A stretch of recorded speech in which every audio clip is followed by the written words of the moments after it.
নিশির ডাক। মাঝরাত। ঘন কুয়াশায় ঢেকে গেছে গ্রামের পথঘাট। শ্যামল দরজার ফাঁক দিয়ে উঁকি দিল। বাইরে অন্ধকারে কেউ ডাকছে, বাবা, বাবা। গলাটা ঠিক তার মেয়ে পিয়ারির মতো।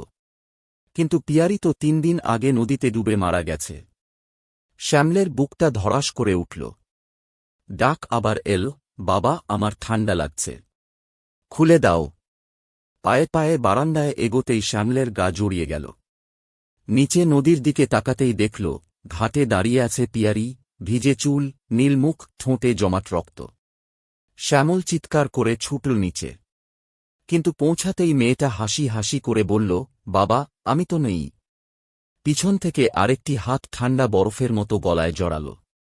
পরদিন সকালে গ্রামবাসীরা নদীর ধারে শ্যামলের জামাকাপড় পেল।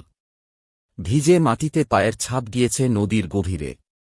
আর সেই ঘাটে এখনো রাত হলে কান পেতে শোনা যায়, বাবা, বাবা। সঙ্গে পানির নিচ থেকে ভেসে আসা একটু হাসি।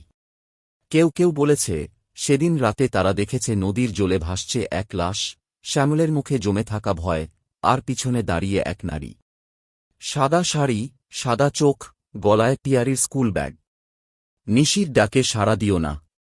কখনোই না।